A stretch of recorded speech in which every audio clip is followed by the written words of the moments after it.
a really good race for us. I think it's my first race this year that has been a bit more like normal.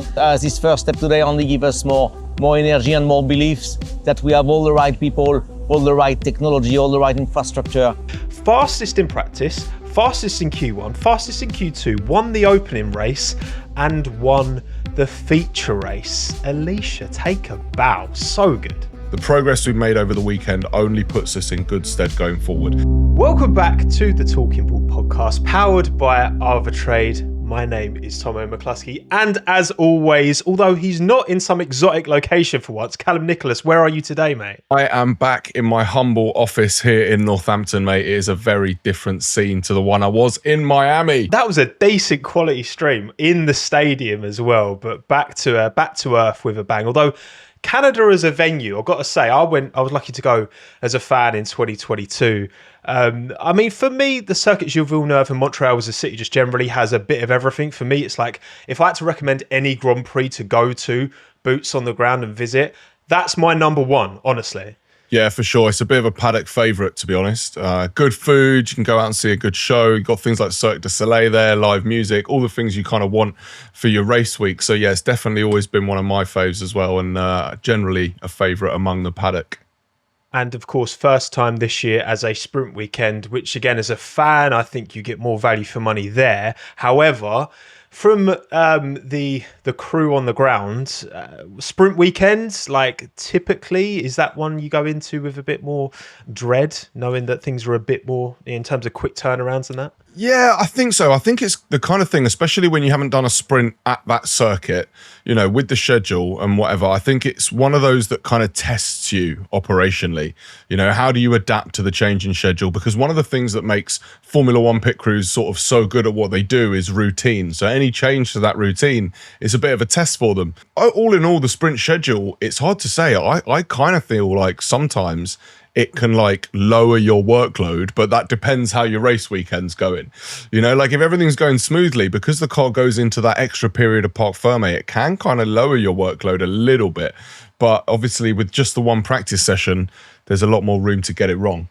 This weekend, once again, after another kind of a little mini break going into Canada, we had a lot of upgrades. Calum, can you give us any kind of insight into kind of what these changes look from a team point of view in terms of the crew working on this new look car? Is it a big change, do you think, or was it lots of kind of smaller adjustments to the car this weekend? This week, as opposed to Miami, some of the changes were slightly smaller. You know, we spoke about all of the big package that we introduced in Miami, and I know that they were so busy. With that said, I know they've had a very busy weekend in that garage, right? You know, I know that between the sprint and the race and qualifying, they had a lot of work to do on both sides of the garage. I know in Isack's car, they did a load of work to get that thing ready for qualifying. All these upgrade packages, it's all very well and good. You can bring a whole swathe of new parts, and if they all fit perfectly and work exactly how you want, your weekend doesn't really change.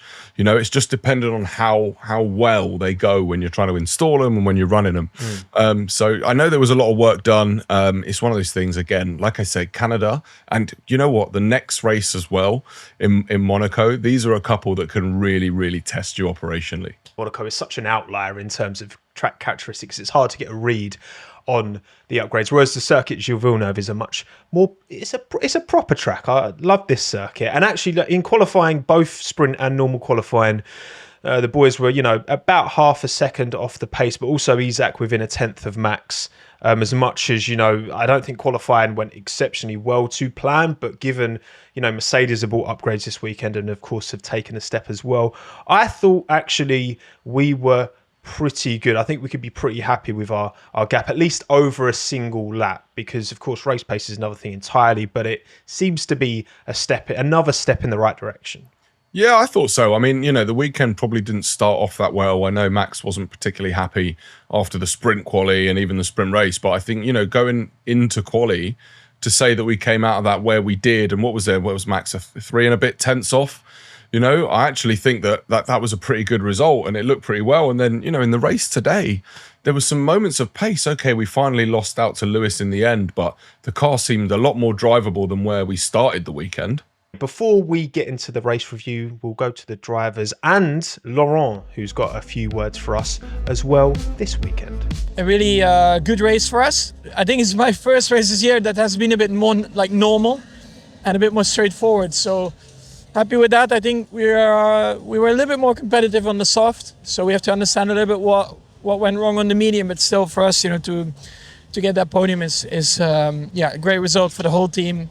First one also with our own power unit, so I think that's really cool. And it's hopefully from here, we can kickstart the season and try to fight for it more often, and see what we can do in the coming race. I was off to a very good launch, and then I lost the position to the Ferrari, and then I was in the pace, and then to be honest, I just struggled a lot with myself. Like the car was very fast, but it was very hard to drive, and so I couldn't really push as hard as I wanted, letting go a bit of performance, but still I had a good go at 4th place. But yeah, with all the penalties, we had to settle for 5th. So yeah, it's still good. And tell us about that pit stop in the virtual safety. We jumped the position there. What was it like from your perspective? We benefited from the double stack from the Ferraris. I was very close from the car head. We made the most of it. The guys were efficient on the pit stop. So yeah, I'm proud of them. It's the first podium for the Red Bull Ford powertrain for the DMO1 engine. It's race 5, and I'm sure some of us would have found that quite crazy a few years back when the adventure started, to be already on the podium after 5 races. But none of us is here to be on the podium. We are all thinking about the next steps and how to get to the top step of that podium, and we are very conscious of the next mountains that we have to climb to be there. But it's this first step today only give us more energy and more beliefs that we have all the right people, all the right technology, all the right infrastructure, and of course the Red Bull spirit to get there. Right, Calum, weather was a factor going into the race, hence why both McLarens, both Audis started on intermediates that they didn't need in the end. I can imagine it was pretty frantic. Max post-race, when he was chatting to Lewis in the box, was saying about how he noticed Lewis changed tyres really late on to make the right choice to be on slicks, basically. I imagine from a team personnel point of view, boots on the ground, that must have been pretty hectic. Yeah, I think it's always, again, it's one of those moments, right, where you've got to get it right. And we saw what happened to McLaren when they didn't get it right. They made that wrong decision ultimately. I guess, a little bit disappointing from them. I think they would have at least been hoping that someone else in their position might have gone for that gamble as well. Perhaps they saw the radar and just was hoping that the rain might pick up a little bit. And had it done so, it would have worked out for them, but it didn't. Ultimately, it was the wrong choice. It's one of those things you've always got in the back of your mind as a mechanic. Obviously, you have that time where you have to have the wheels fully fitted, right? And you've got this little countdown in the back of your mind, and it'll be on the radio as well. Rich Wolverson will be telling the teams you've got this time until you need to have those wheels fully fitted. And ultimately, it's just one of those things. The crew have got to be ready to react to whatever the engineer's final decision is, and everyone's just got to be super sharp. And you've got to commit. You have to make a decision and stick with it in the end. Do any instances back when you were working in the team come to mind where there was a frantic last-minute change of decision or something during a race? Mate, we've had a few of them. I think, the one that stands out in terms of getting the tyres on before that last, bit where you're allowed to is actually when you go back to Hungary, where Max had the shunt on his way to the grid and they had to repair the front left corner. And actually, when you go back and listen to the radio, you'll hear that radio call where Jonathan Wheatley at the time is telling the crew, you've got 1 minute till wheels need to be fully fitted. So you've been in that situation loads of times. But again, it's just about how well the crew are working together. So, of course, the race got away. We had a decent enough start, pretty good, and kind of scrapping, 2 by 2. You had Lewis and Max with their little battle, Charles and Isack as well, which is great to see Isack up there and kind of super competitive by the looks of it. And, of course, if you can put yourself in a position to benefit from, Mercedes, there were plenty of chances for Kimi and George to have a run-in with one another. Turns out George ended up with a technical failure. His car broke down, which, of course, benefited us, as did everyone behind. And then want to talk about the VSC that of course was dropped after George pulled up, and we were able to get Isack ahead of Charles get the jump in a double stack as well, like that paid dividends massively, right? Yeah, I saw this coming. You know, as soon as that VSC came out, it was obvious that both cars were going to box. And I was wondering to myself, oh, you know, this double stack, I guess normally when you got a double stack, your first thought is let's not lose any ground. So for them to be able to make up a place there, and, you know, unfortunately we couldn't hold on to it behind Charles for that long, but it's a great effort. The crew have been really consistent, you know, and this is what they've been working on. You go back to the beginning of 2025, it was the first time we made that change where we'd have pit crew rotation throughout the year, and it was going to take us a while to get back to the kind of consistency we were used to, and they've done a really good job so far this season. Completely smashed it and gave Isack an opportunity to have a scrap with Charles. Unfortunately, copped a 10-second penalty. It was one of them races from Isack because, you know, pace-wise in Miami, you know, it wasn't fantastic from his point of view, but so much closer to Max this weekend. And, you know, he came away actually really happy considering, like, you know, the penalties he had to serve. He still got P5 in the end, which is his best result as a Oracle Red Bull Racing driver. And to recover and turn it around, you know what? I think this is another weekend where Isack has demonstrated that he's got that fight, he's got that passion. We've all seen that, but also he just never seems satisfied, but in a kind of quite healthy, you know, competitive spirit way. You know what I'm saying?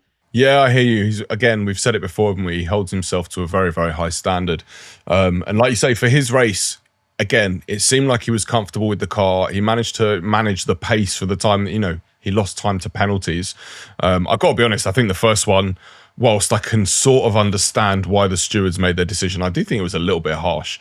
You know, I kind of felt like it wasn't a big reactionary move. He moved over to the right-hand side, and when he moved back onto the racing line, we're fairly, you know, we're used to seeing drivers do that and it's acceptable. So I felt the penalty was a little bit harsh. But again, like you said, despite that, I don't think he would have had the pace to keep Leclerc behind anyway. But what an improvement, you know, and for him, you know, it just goes to show he's consistent and he's got what it takes when he needs to have it. Yeah, I think it's one of them where because it's such a high speed part of the track, I think that's what's got it done in the end in terms of the penalty. But again, it's really promising to see him develop and move forward, because we saw some top moments from Isack last season, and you get the opportunity in these cars. And I'll tell you what, like, Cal, it was so fun to watch that race when you're seeing these drivers on the absolute edge. You can really see, I think, that lack of ultimate downforce and how much harder the drivers are having to work. I mean, look, the cars are clearly a little bit harder to get round there consistently, especially as the tyres start to wear. But what great racing, right? Like, I know Max has not particularly been overly enamoured with these cars this season, but there's no way he can convince me that he did not have a lot of fun out there today with Lewis, because I certainly enjoyed watching it. And actually, the racing sort of up and down was really, really good. Yeah, and of course, you know, Lewis did reel in Max. He caught him by lap 56 and eventually got it done into turn one, but Max didn't let Lewis drive away, which is great as well. We saw that kind of when, you know, Charles and Isack switched places, and the same for them two, and seeing, you know, 11 world titles between them two having a good scrap. They were good vibes afterwards as well. That's what we want to see. I was going to say, I saw them smiling, they were having a good time afterwards. You know, this is the Formula One that we want. 100%. I tell you what, like, it always just comes back to the power unit, doesn't it? That is the contentious part of these rules, and I think everyone is in agreement that these chassis and the tyres, and I think George, I saw an interview with George earlier in the weekend, and he mentioned, you know, all of the focus is on battery deployment and power unit, and almost the tyres have been kind of forgotten about by some, because it's not seen as such a priority. But of course, it is still hugely important. And I just think that, you know, we've got a chassis here that I think can really serve. You know, it's not too big. It's big enough that it protects the drivers adequately, but it gives us good wheel to wheel. Max was saying, you know, you can follow pretty well, you know, behind. Again, we were speaking to Lewis post race. You know, it feels like we're really close here. It's just, again, that power unit delivery, drivers have spoken across and of course there are changes coming in for next year. So I think we're almost there, Cal, almost. Although F1 fans, we'll always have something to moan about, right? We'll always find something that we think could be better, right? But I think it's fair to say that even the changes we've made so far have drastically improved the racing since Miami, right? I think you're right. We are right on the edge of having pretty much everything that we say we want right now. And like, look, the thing for me, and I've said this since the beginning, I like the hybrid power unit. I'm used to it. We've run them for a long time. We've had great racing. I just want it to be in the background, right? I don't need to be thinking about it. But, as long as it keeps providing this kind of racing and the small tweaks we make, I think we're going to get there. I think, this was race 5, right? And the fact that we've made this improvement from race 1, but also the fact that we're getting qualifyings that are as close as that, that's pretty rare in a brand new regulation set. Right, we didn't have this in 2014 where we were anywhere near this close. So, I'm gonna call this a win from where we stood right now. First podium for the DM01. Incredible job, to think that we're achieved this after 4 years of engine development. And we're beating a couple of Audis, some Hondas. It's incredible, right? This significance of Ford's first, podium back in F1 for over 2 decades or so. It's been a long time. It's been a long, how significant is that? Like, how much insight can you give as to the journey this has been, how long it's been, and how unlikely it's been? Because let's be real, like, going into this season, the main kind of skepticism around Oracle Red Bull Racing going into this year was the power unit, and the power unit is here and it's delivering. You can understand the skeptics when you announced this project 4 or 5 years ago.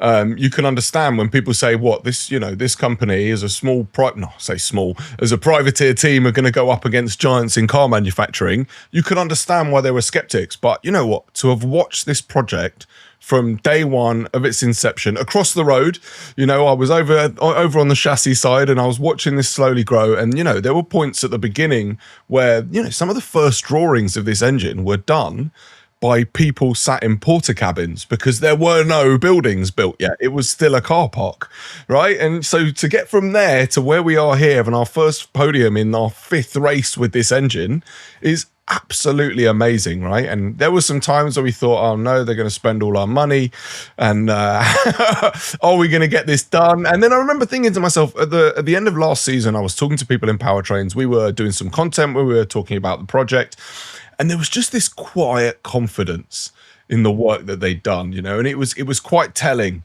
And it was quiet, and then we got into the beginning of the season and I think that confidence grew. We've had the odd setback here and there, and that we know that there's more work to do.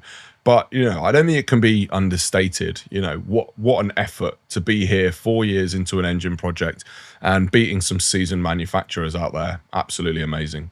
Even if this season the performance wasn't there, which it does seem to be, right? Even if it wasn't, you're playing the long game. We've seen, a lot of quotes from, Zach Brown recently talking about, the kind of, more so Andrea Stella actually talking about kind of having to use the Mercedes and maybe not getting as much information as they'd like, blah, blah, blah. When you own your own engine project, you have that control. And that is, if you're going to be a top F1 team, that does seem to be a prerequisite that, being a customer, yes, of course, McLaren got it done last season, absolutely, and that's to their credit. But, long term, being able to fully own that, you own the engine, you own the chassis, and you're not beholden to anyone else. You're in control of your own destiny. And that's surely going to, consolidate our position as, Oracle Red Bull Racing has been a top team for 2 decades now. And hopefully that's going to be the thing, because of course the era when running Renault engines and things weren't going quite so well, and again, having that control, it feels like that puts us in a good place going forward. That's what this project was all about, right? Ultimately, it's about being in control of your own destiny, as you said.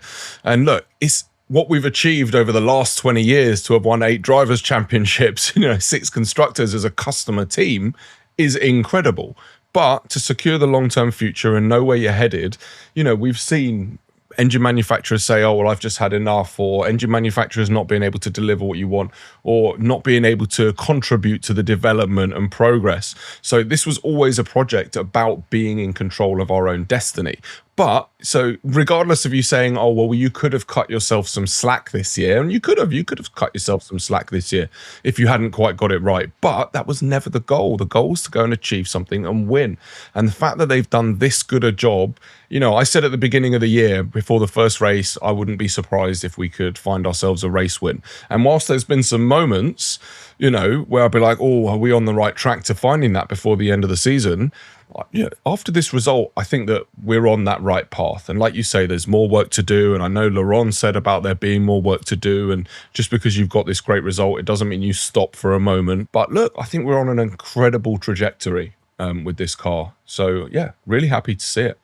Yeah, I think we've seen enough from this weekend. Of course, things change very quickly in this sport, and especially at the start of a new regulation cycle. But yeah, like if a few things fall in our favour, then absolutely Max can win a race this year. Absolutely Isack can win a race this year. Like 100% it can happen, because we are delivering enough competitiveness to be up there in front. Max, you know, post-race was saying, you know, it's nice to be racing at the front again. And again, seeing him go wheel to wheel with Lewis is always good fun. And I think, you know, Max is here for the love of the game, right? And we need more weekends like that. This is it, man. We need to see him smiling and enjoying himself. And whilst he's always out there to win, I think a day like today, he will have really enjoyed himself out there. It was great for us to watch. I always love seeing him and Lewis go at it, man. It's just like, it's one of those things, the memories come flooding back. So it's always great to see, yeah, for sure. Yeah, it's what, like, we are living in the good old days. You know that I was saying, like let's not take it for granted, because these kind of little rivalries, these little ding dongs, don't last forever. Look, Canada, I think this was a top tier. I'll give this an 8 out of 10 weekend. I thought it was really good fun. I think the sprints, I've never been a hater of the sprints, and I've only warmed to them over time. Again, I think they really, especially if you're a fan there, boots on the ground, you get a lot more value from your ticket, seeing competitive sessions all 3 days. Lewis said he'd love to, you know, he wants to go back ASAP.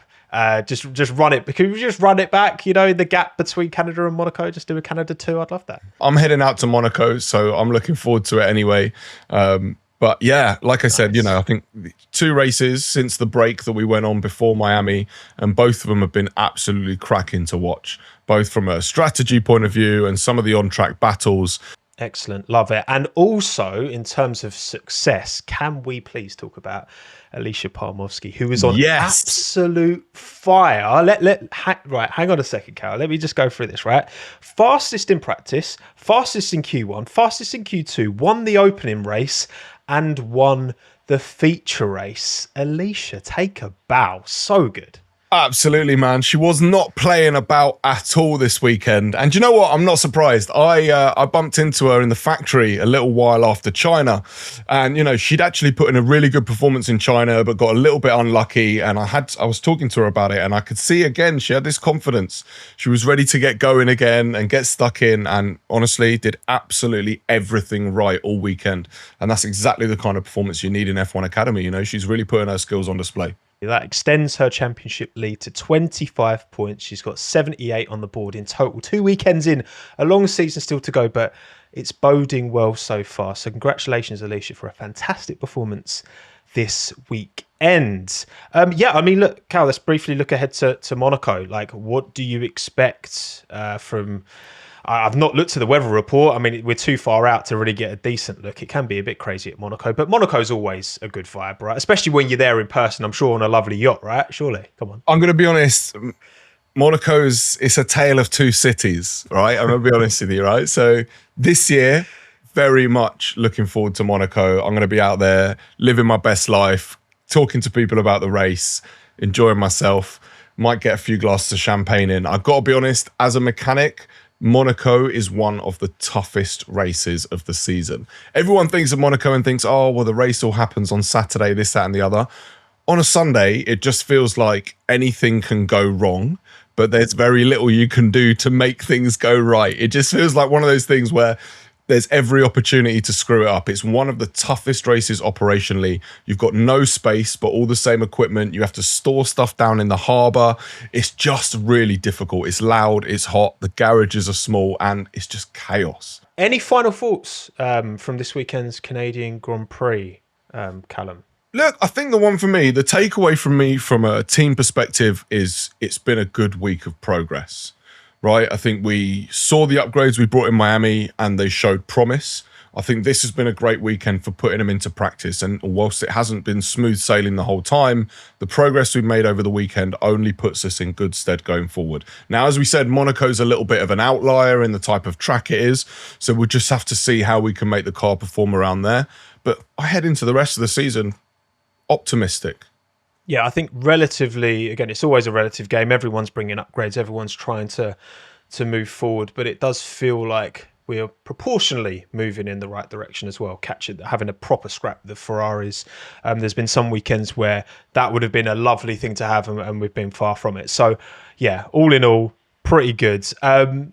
What about, have you ever ridden a mountain bike around an F1 track, by the way, Calum? I know a lot of people run, right? But a lot of people run, as I might have mentioned before, me and what we call functional fitness are not the best of friends. I can't say I'm a big fan of that kind of exercise. Well, listen, maybe you can do it on a mountain bike, because if you are a mountain bike fan out there, we have something to promote and show and showcase to you. Red Bull's Just Ride podcast has just launched for the 2026 season, so please go and check them out. There will be a link in the description down below, and also if you head over to the My Paddock on the Oracle Red Bull Racing website, you'll find an exclusive video where we answer some of your questions. So please do check out My Paddock, check out Just Ride, and 11 laps on a mountain bike. I think you can manage that, Cal. Man, maybe this podcast will be the thing to get me kick-started again. That's all I need. I need a little nudge, and then once you're into it, it's like everything else I do, I'll just become obsessed. Love it, love it. Just like we are. We still need to get that round of golfing. That's going to happen. Let's wrap it here. Thank you all for joining us wherever you are in the world. It's been a pleasure as always. We will see you next time for Monaco. Can't wait. It's going to be fun.